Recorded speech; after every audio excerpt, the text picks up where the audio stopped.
Hey there guys, it's Chelsea from Little Mountain Ranch. Welcome back to my channel and welcome to the high tunnel for the first time in 2021.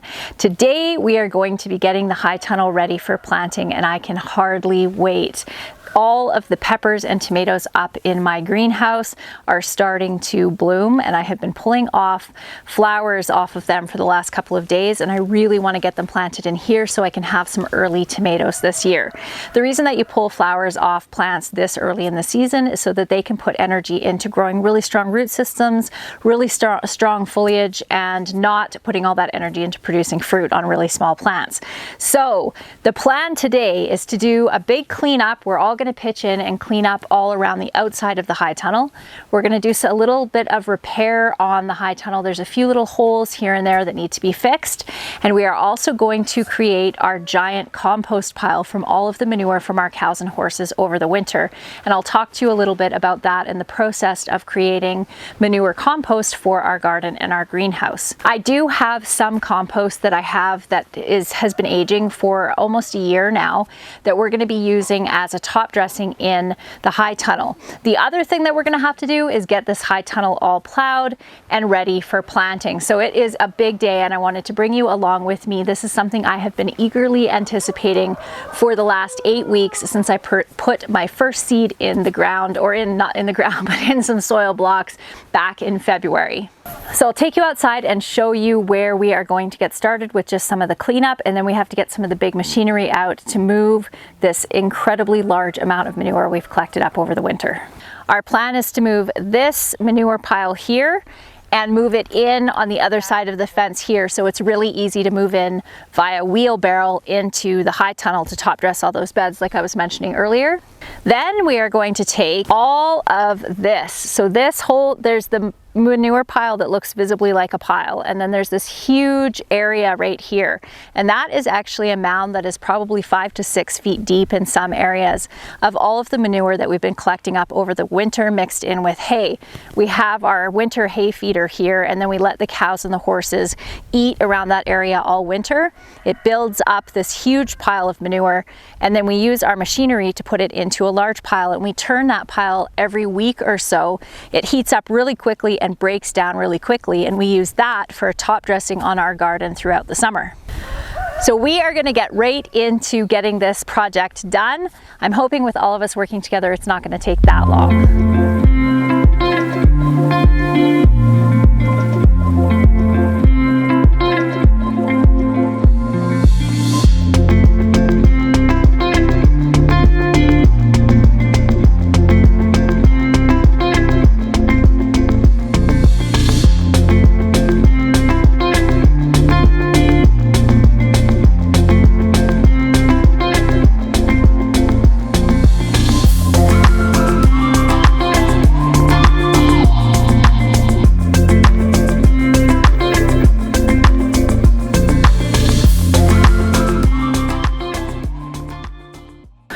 One of our roll-up sides came right off of the metal pole. One of the mistakes that I made was I tried putting my pigs in the high tunnel in the fall.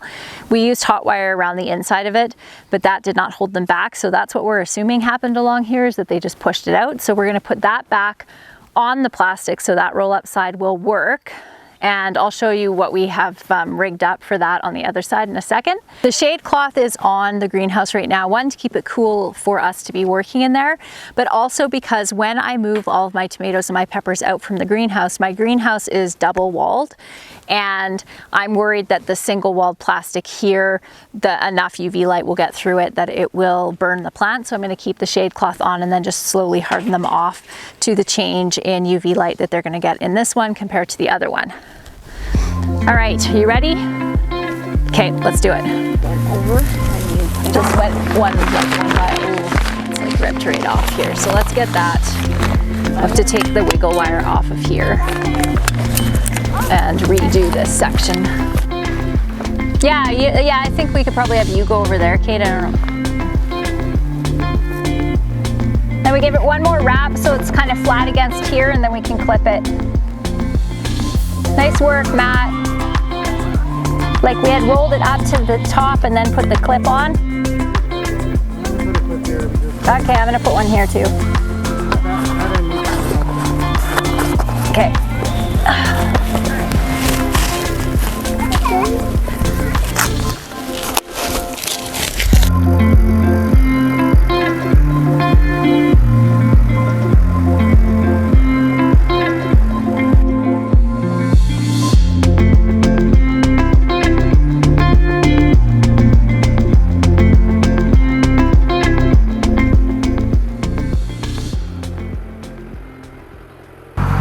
This is very exciting to me because this is just where I start feeling like the garden is actually going to happen. Good soil is everything in a garden, and the compost that we have here with our aged manure is just makes everything grow so well. So I'm very, very excited to be doing this. So generally speaking, when it comes to manure compost, you want to let it age for as long as you can. So 2 years is awesome. 1 year is okay. So that's where we're at right now. But because I'm going to be using this as a top dressing, I'm not actually tilling it into the soil, I can get away with having it a little bit less aged. And as you're going to see, when we make our giant pile of the really fresh manure from this last winter, we actually only let that age for a couple months before we start using it as a top dressing. This is something that I have been doing for years and works really well in my garden, but it's something that you'll probably want to experiment with before you go gung-ho and cover your entire garden with partially rotted manure.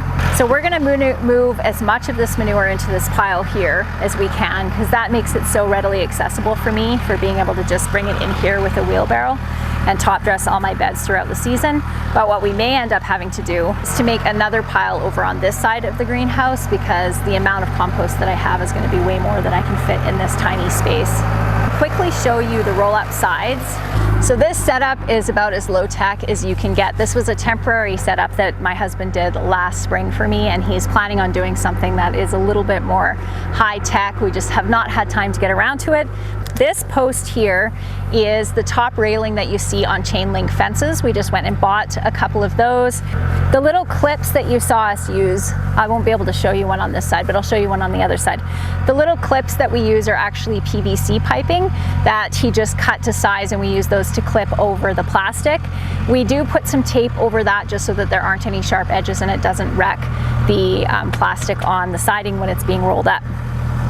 And then he just made this handle for me, and this handle, it takes a little bit of muscle power, but when I want to roll it up, I just have to manually roll it up like this, and then to hold it, I just wrap this chain around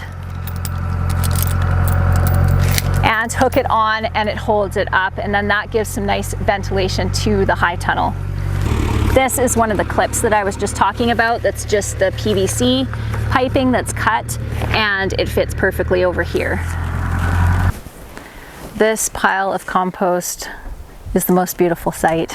This is every farmer's gold, is this gorgeous compost. The way that you can tell if your compost is well rotted is if there's nothing in it that is recognizable as anything except for dirt. So you might still find like a few little sticks, pieces of hay, things like that in it. And if you smell it, it just smells like wonderful, delicious soil.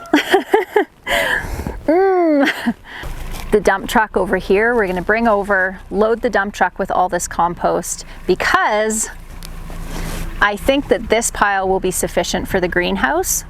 So then I can take this pile and use it in the main garden for top dressing all my beds in the garden. So this is something that I have been working towards for years, to actually get to the point where I had a compost pile that had aged long enough to be able to use like this and look this gorgeous and smell this wonderful.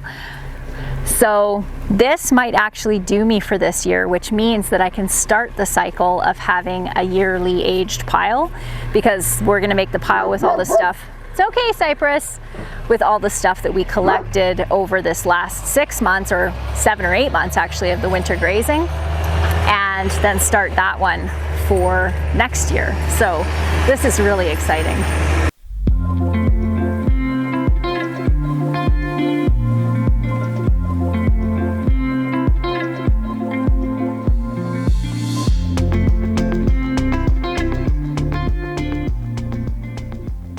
All right, guys, that is it. We got it all tilled, thank goodness. It has been a very, very long day. It is 7:30 in the evening now, and we're finally done. Dan really wanted to get this done for me before he had to go back to work. So tomorrow I am going to be doing all of the prep work on this. So I'll bring you along with me for that.